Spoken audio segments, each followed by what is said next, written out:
Terlihat kecurigaan Chung Myun pada pemilik pavilion Kong benar adanya. Karena sangat kebetulan sekali pemilik penginapan itu membawa para pedagang lainnya untuk menagih utang ke Sekte Gunung Gua secara bersamaan.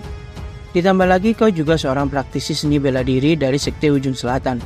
Apakah kau diutus dari sana? Chung Myun pun bertanya pada pemilik pavilion tersebut. Dalam hati sang pemilik pavilion Kong pun berkata jika dia sangat menyesal karena sudah mengeluarkan teknik Taiyi Godly Palm sebelumnya. Seharusnya dia menyembunyikan teknik itu meski nyawa taruhannya. Apalagi saat ini salah satu murid dari Sekte Gunung Gua telah melihat teknikku. Itu adalah sebuah kesalahan yang benar-benar sangat fatal. Karena pencuri kecil ini seakan-akan ingin menebasnya dengan pedang asli, membuatnya ketakutan dan membuat badannya tak mampu mengontrol diri dengan betul. Dan sepertinya semua ini sudah dia rencanakan. Maka pasti orang ini sangatlah berbahaya karena sudah membuat rencana jauh ke depan. Chung pun mencoba menekan kembali sang pemilik pavilion Kong karena tak mau menjawab dengan jujur. Chung Myun mencoba menghormati kesetiaan pemilik pavilion Kong saat ini pada sekte yang dia layani. Meski Sekte Ujung Selatan dan Sekte Gunung Gua tidak pernah akur sejak dulu kala, Chung Myun tak pernah memandang rendah Sekte Ujung Selatan. Mereka juga salah satu sekte kuat yang menjadi salah satu 10 sekte besar di daratan ini.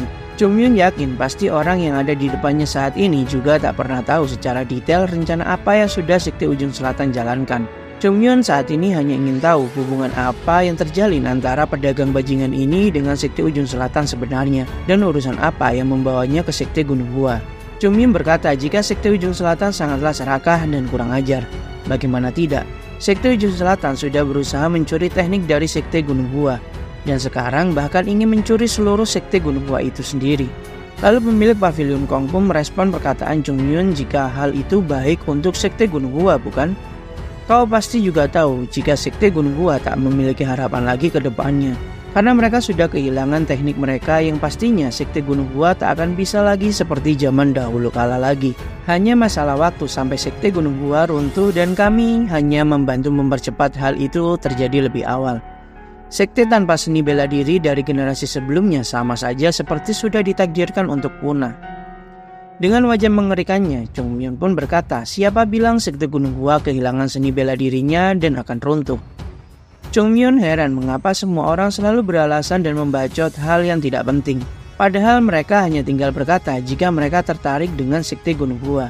Setidaknya alasan itu akan Chung Myun terima daripada berusaha mencuri seperti ini. Sekte Ujung Selatan dan Sekte Gunung Gua memiliki sedikit kemiripan karena kedua sekte ini sama-sama menggunakan pedang sebagai senjatanya. Teringat saat Chung Myun di kehidupan sebelumnya yang menghajar murid-murid dari Sekte Ujung Selatan dengan mudahnya. Lalu pemilik pavilion Kong tetap menyangkal jika dirinya berasal dari Sekte Ujung Selatan pada Chung Myun. Dan Chung Myun pun ikut-ikutan berkata jika dia juga bukan dari Sekte Gunung Gua. Chung Myun ingin memberikan hadiah yang menarik karena musuhnya saat ini sudah menunjukkan teknik Taiyi Godly Palm padanya. Dan jika musuhnya dapat mengetahui hadiah yang akan Chung Myun berikan, maka itu akan menjadi pengalaman yang sangat menarik, ungkapnya. Chung Myun berpesan dan menitipkan salam pada orang yang telah mengirim pemilik pavilion Kong ke sini. Chung Myun mengayunkan pedangnya dengan sangat cepat hingga membuat angin sangat kencang. Dengan semua hal yang Chung Myun lakukan sempat membuat pemilik pavilion Kong kebingungan karena merasakan jika tebasan itu sangat cepat namun tak mengenai tubuhnya sama sekali. Chung Myun mengucapkan syair-syair yang menunjukkan jika teknik yang dia keluarkan melambangkan dasar dari Sekte Gunung Gua. Nampaklah tebasan indah dari Chung Myun yang disertai dengan bunga plum yang bermekaran saat itu. Hal itu seketika membuat pemilik pavilion Kong terkesima dengan teknik yang dikeluarkan oleh Chung Myun. Saat pemilik pavilion yang kehilangan fokus karena memperhatikan teknik yang sangat menawan itu, puluhan tebasan dari teknik 24 gerakan Plum Blossom Sword, The Rainfall of Plum Blossom pun membuat sang pemilik pavilion tersungkur di sana. Chung Myun merasa jika teknik itu sangat membebani tubuhnya yang belum pulih sekarang. Chung Myun berpikir jika harus segera mencari solusi akan masalah yang dia rasakan saat ini.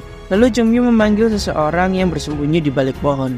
Ternyata itu adalah para pedagang lainnya yang bersembunyi untuk menyelamatkan dirinya masing-masing. Saat mereka berkumpul, Chung Myun berkata pada mereka jika siapa dulu yang ingin dihajar sebelum mereka pergi dari sini. Semua orang pun kebingungan karena mereka pasti takut dengan Chung Myun setelah melihat semua hal yang sudah dialami pemilik pavilion Kong sebelumnya. Lalu Chung Myun menawarkan siapa yang ingin pergi tanpa dihajar. Serentak semua mengacungkan jari karena kesempatan yang diberikan Chung Myun saat itu. Saat mereka semua akan beranjak pergi, Chung Myun menghentikan mereka. Karena Chungmyu merasa jika semua pedagang itu tak memiliki otak. Dia bertanya pada mereka, "Jika semua pergi, apa kalian pikir aku akan bisa membawa semua gerobak ini?" Lalu Chungmyu meminta laporan pada semua pedagang itu tentang apa saja yang sudah mereka bawa saat ini. Lalu Chungmyu meminta para pedagang ini untuk menjual semua barang yang mereka bawa saat ini. Dan untuk semua hasilnya akan diberikan pada Chungmyu nanti. Dan jika salah satu dari kalian tak menaati perintah dari Chungmyu, dia akan membunuh orang tersebut dengan cara yang sangat keji, ungkapnya. Setelah berdiskusi dan menanyakan apa yang akan Chungmyu lakukan jika salah satu dari mereka melaporkan Chungmyu pada pihak yang berwajib, diayunkanlah pedang Chungmyu ke tanah hingga membuat retakan yang sangat lebar di tanah. Dan hal itu membuat semua para pedagang sangat ketakutan dan segera melakukan perintah yang sudah Chungmyu minta. Semua pedagang memiliki satu pemikiran yang sama di otak mereka, yaitu mereka tak bisa memikirkan satupun cara untuk kabur dari pencuri keji itu. Chungmyu pun segera kembali ke sekte Gunung Gua tanpa diketahui oleh siapapun. Dengan caranya sendiri, Chungmyu pun membuat semua pedagang itu tak dapat melakukan hal apapun. Mau tak mau mereka harus mematuhi permintaan Chungmyu tentunya.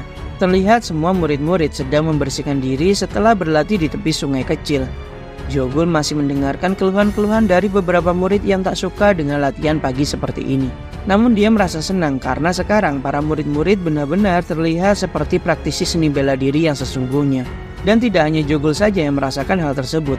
Karena kakak seniornya Yeonjong pun juga merasakan jika mereka semua saat ini sudah berubah setelah adanya Chungmyu. Dalam hati Jogul dan Yeonjong pun berpikir hal yang sama. Karena dulu mereka semua hanya seperti membuang-buang waktu saja dan tak mau berlatih dengan benar. Dan semua itu berubah setelah mereka bertemu dengan Chungmyu.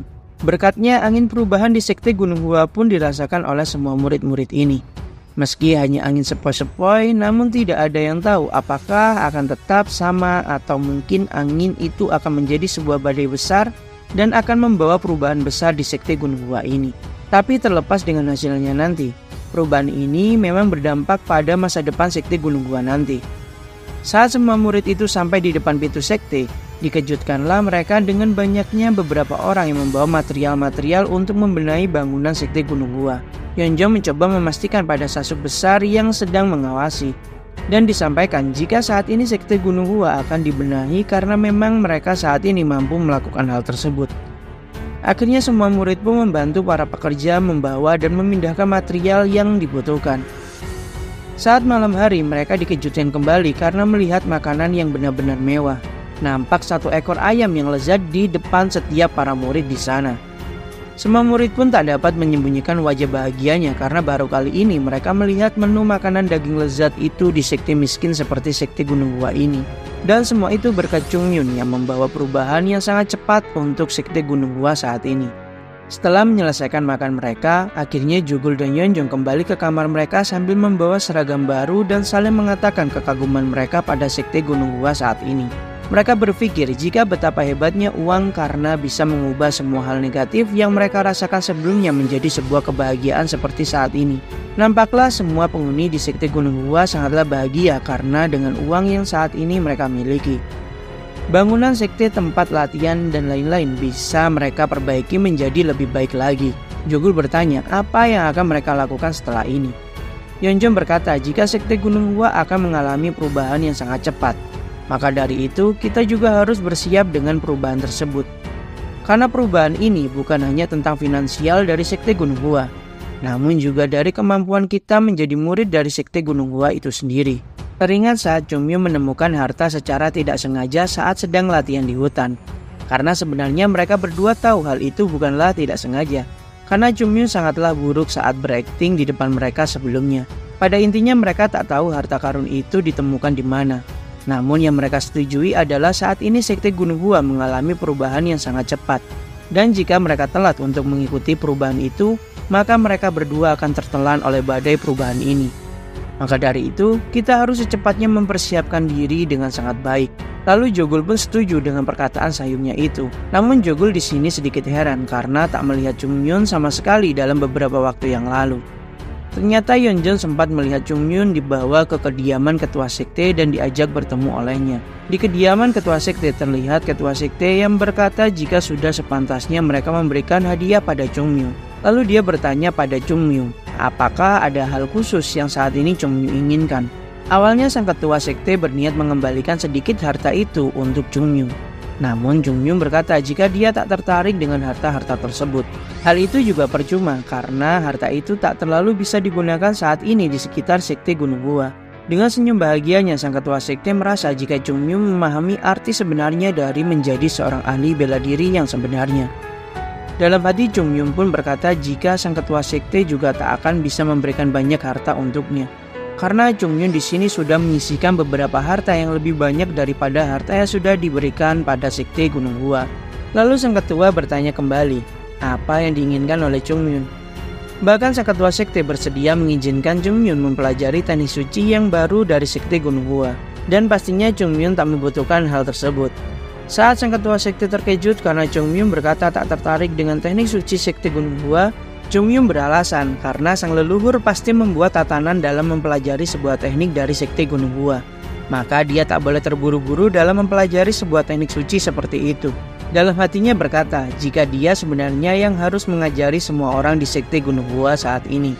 Namun karena keadaan ini, maka Chungmyu tak bisa melakukan hal tersebut karena pastilah mencurigakan. Lalu akhirnya Chungmyu meminta bagaimana jika Chungmyu diizinkan pergi ke kota Huaam sebebas yang dia mau. Chungmyu beralasan jika dia terus berada di dalam sekte, hal itu akan menghambat pertumbuhannya. Lalu sang ketua sekte sedikit keberatan karena hal itu pasti akan melanggar peraturan dasar yang dimiliki oleh sekte Gunung Gua. Dia merasa jika hal itu dilakukan, maka akan ada beberapa murid merasa tidak adil nantinya. Lalu Chungmyu pun meminta hal lain dikarenakan tubuhnya yang berangsur-angsur menjadi semakin lemah. Dia pun meminta kepada sang ketua sekte untuk sebuah benda, yaitu pil kehidupan yang pasti akan membuatnya pulih seperti sedia kala. Setelah mendengar hal itu, sang ketua sekte lalu memutuskan dan berkata pada semua orang di sana dengan sangat berwibawa. Sebagai pemimpin sekte Gunung Gua, aku menyatakan jika Chungmyu akan mendapatkan kebebasan dan izin untuk pergi keluar masuk dari kuil sekte Gunung Gua kapanpun yang dia mau.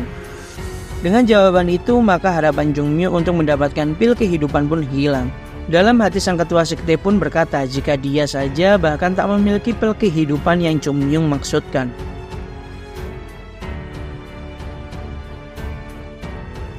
Setelah menutup pintu dari kamarnya, sang ketua sekte bertanya pada beberapa tetua di sana.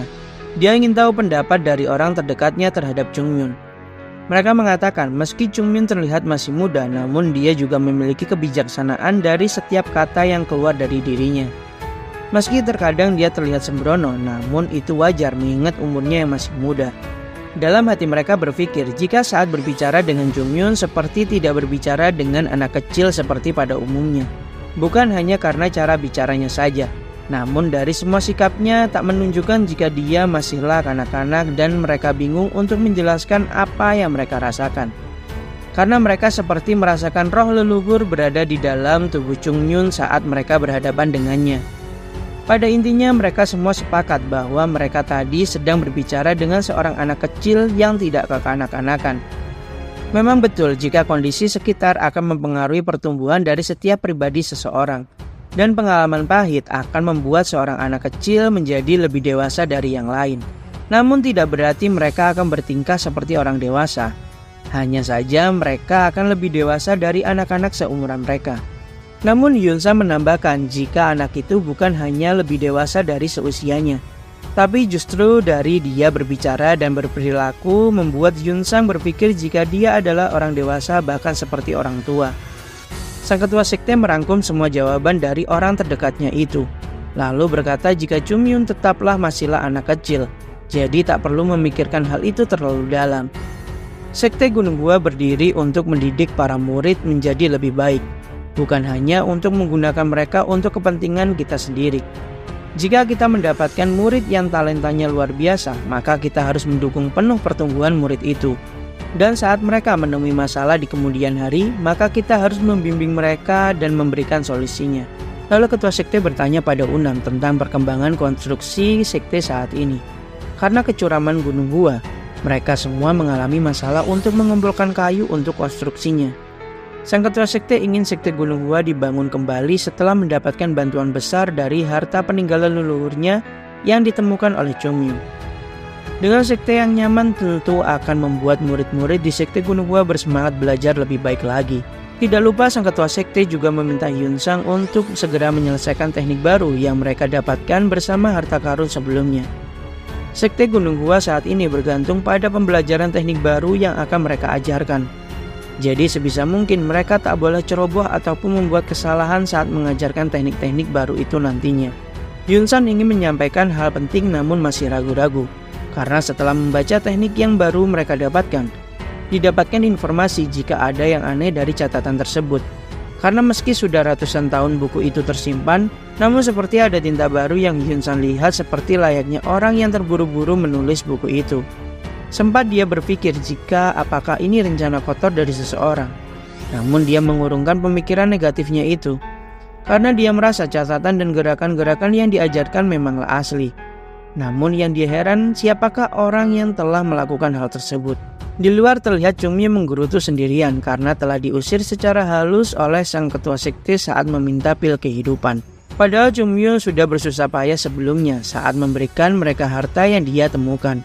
Ditambah lagi dia juga sudah menuliskan beberapa dasar-dasar teknik bela diri yang akan membantu sekte Gunung Gua ini berkembang. Namun Chungmyo merasa kesal karena tak bisa mendapatkan satu saja pil kehidupan. Chungmyo merasa setelah melihat ekspresi dari sang ketua sekte, pasti jika resep pembuatan pil kehidupan dan seluruh uang yang dimiliki sekte Gunung Gua sudah menghilang saat ini. Jadi tamatlah riwayat sekte Gunung Gua sekarang, ungkapnya sambil merasa sangat kesal. Chungmyo sebenarnya sudah menduga akan efek samping setelah dia menggunakan energi kehidupan sebelumnya.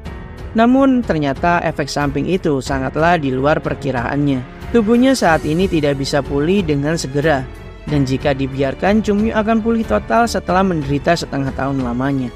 Chungmyo tambah kesal lagi, karena di usianya yang masih muda ini, kehilangan waktu selama setengah tahun untuk berlatih itu adalah hal yang sangatlah penting baginya. Karena di masa muda ini, ada waktu yang sangat ideal untuk membentuk dasar kekuatan dalammu. Ketika waktu itu terlewat, maka kau tak akan bisa kembali lagi. Chungmyo berpikir keras untuk segera memulihkan kondisi tubuhnya ke sedia kala. Ada dua cara untuk memulihkan kondisinya, yaitu yang pertama mengkonsumsi pil kehidupan, dan yang kedua menerima energi ki transfer dari seorang master bela diri. Namun cara kedua tak dapat Chungmyo lakukan saat ini. Dahulu pil kehidupan biasanya berguling dan berserakan layaknya kelereng mainan di seluruh sekte Gunung Gua. Chungmyo bahkan menggunakan pil tersebut untuk menghilangkan efek mabuk saat dia sedang minum. Saat Chungmyo membayangkan betapa makmurnya kehidupannya sebelum reinkarnasi, teringatlah sesuatu hal yang sangat penting di otaknya. Dia mengetahui di mana Chungmyo akan mendapatkan pil kehidupan tersebut. Lalu segeralah Chungmyo bergegas ke tempat yang dia maksud. Dia bersyukur memiliki ingatan yang sangat buruk membuatnya berguna di saat genting seperti ini. Tibalah Chungmyo di sebuah tebing yang sangat curam di sana. Sebuah tebing yang dikenal sebagai tebing paling berbahaya di antara 5 gunung besar. Dan tempat yang sedang Chungmyo cari adalah sebuah tempat yang berada di tengah tebing terjal ini. Itu adalah di mana tempat yang hanya diketahui oleh Chungmyo saja. Bahkan seluruh orang termasuk Sayung Jamunya pun tak tahu tempat persembunyian Chungmyo itu. Ditambah lagi tempat ini adalah tempat terlarang bagi murid-murid dari sekte Gunung Gua. Dengan hal itu membuat gua itu menjadi tempat persembunyian terbaik bagi Chungmyo untuk bersembunyi saat dicari oleh Sayung Jamunya. Chungmyo bisa melakukan banyak hal di gua tersebut tanpa harus takut ketahuan oleh Sayungnya. Dia bisa tidur, membolos, dan bahkan minum-minum di tempat itu. Chungmyo akan segera mencari gua itu secepatnya karena dia juga belum mengetahui letak gua itu jika dilihat dari bawah seperti ini. Chungmyo akan mendapatkan pil yang sangat dia butuhkan saat ini. Maka dari itu dia harus segera menemukan tempat tersembunyi itu. Mungkin jika tubuh Chungmyo seperti tubuhnya yang dulu, pasti Chungmyo hanya membutuhkan 2 loncatan saja untuk mencapai tempat tersebut. Namun dengan tubuhnya saat ini hal itu sangatlah mustahil untuk dilakukan. Singkatnya Chungmyo mencari-cari dan menemukan tali yang sudah disiapkan sebelumnya. Meski tingkat bahayanya menjadi semakin meningkat, namun Chungmyo masa bodoh dengan hal tersebut. Dia berkata jika YOLO hidup hanya sekali, meskipun sebenarnya hidup Chungmyo sudah dijalani sebanyak 2 kali saat ini. Dia sangat kesulitan untuk menggapai goa yang sudah dicari-cari dengan bersusah payah itu. Chungmyo merasa banyak sekali rintangan saat dia ingin menghidupkan kembali sektinya yang sudah diambang kehancuran. Sesuai dengan julukannya, Jurang ini sangatlah sulit untuk dipanjat. Dan benar saja, beberapa saat Chung Myun terpeleset dan terjun ke bawah dengan sangat cepat. Saat terjatuh sempat terbesit jika dia akan mati kali ini. Namun berkat tali tua yang diikatkan pada tubuhnya, akhirnya Chung Myun pun masih mendapatkan kesempatan keduanya. Lalu dengan teknik ki penghisap dari tangannya, Chung Myun pun mencoba menempel ke dinding tebing tersebut. Namun tangannya mengalami kendala saat dia ingin menggenggam dinding itu. Patahlah salah satu tangan dari Chung Myun saat itu. Chung Myun keheranan bagaimana bisa di saat yang sangat penting ini tulangnya bisa patah seperti layaknya kerupuk. Tapi saat ini Chung Myun sudah melihat goa yang dia maksud sebelumnya. Tali yang sudah dia persiapkan di kehidupan sebelumnya memanglah sudah diukur dengan sangat baik. Tugasnya saat ini hanyalah berayun ke sisi goa itu dan menggapainya. Saat Chung Myun mencoba untuk berayun, tali tua yang sudah dia persiapkan akhirnya terputus, membuatnya kembali kehilangan momentum yang sudah Chung Myun perhitungkan. Kembali lagi Chung Myun mencoba mengeluarkan teknik penghisap yang membuat jari-jarinya saat ini juga patah dan membuatnya terperosok jatuh ke dalam jurang. Beruntunglah baginya karena tali tua itu terjepit di sela-sela batu besar yang membuatnya kembali terselamatkan. Akhirnya setelah bersusah payah, Chung Myun pun berhasil dan berada di depan mulut goa persembunyiannya. Dia menyalakan Saint Pedang Plum Blossom yang sangat gila karena memiliki tempat persembunyian yang sangat berbahaya seperti ini. Namun dia baru ingat jika dialah Saint Pedang Plum Blossom itu. Setelah beberapa saat, Chung Myun membuka kain yang menutupi tempat itu. Nampaklah tempat istirahat sederhana yang nyaman beserta dihiasi kotak penyimpanan dan kristal cahaya yang sangat mahal sebagai lampu di sana. Saat Chung Myun membuka kotak penyimpanan tersebut, nampaklah peti kecil yang sepertinya menyimpan benda yang berharga di sana. Saat dibuka peti kecil itu, aura dan aroma bunga plum yang bermekaran pun menyebar keluar. Seolah-olah pohon plum benar-benar bermekaran dan memenuhi tempat ini. Dan betapa senangnya Chung Myun. Ternyata dirinya dulu juga menyimpan pil salju blossom yang sangat berharga di sana. Karena pil itu memiliki khasiat berkali-kali lipat daripada pil blossom yang biasa. Akhirnya setelah meredakan semua kesenangannya, Chung Myun pun segera bersiap diri untuk memulihkan tubuh sekaligus akan memperkuat tubuh barunya ini. Tanpa ragu-ragu dia pun langsung mengkonsumsi pil salju blossom. Saat pil itu masuk ke dalam tubuhnya dengan sangat cepat, pil itu segera mencair dan aroma elegan tersebar ke seluruh tubuh Chung Myun.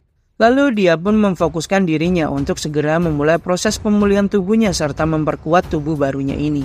Pertama-tama dia harus pastikan bahwa ki dari pil salju itu tidak bocor dan keluar dari dalam tubuhnya. Namun tidak semudah yang dia pikirkan, karena meski pil salju ini adalah pil kebanggaan dari Sekte Gunung Hua, namun pil ini mengandung terlalu banyak ketidakmurnian bagi tubuh Chung Myun dan mustahil untuk disimpan di dalam dantiannya. Chung Myun perlu memurnikan energi dari pil salju tersebut. Meski dia harus membuang beberapa energi yang terkandung di dalam pil tersebut dan lambat untuk berkembang nantinya, namun Chung Myun sudah memutuskan jika dia tak akan terburu-buru dan mengambil jalan yang panjang untuk membentuk pondasi yang paling sempurna dan lengkap nantinya.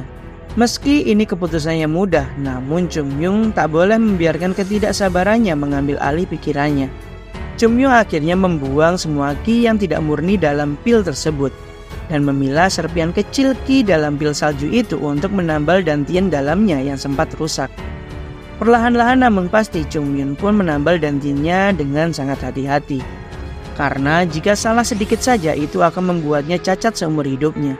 Saat serpian ki itu mulai menyentuh pada dantiannya, nampaklah cahaya yang sangat terang menerangi seisi goa dan membuat Chung Myun melayang di udara namun masih tetap berkonsentrasi. Perlahan-lahan Chung Myun merasakan energi yang meluap-luap keluar dari dalam tubuhnya dan hal itu terlihat sangat menyakitkan.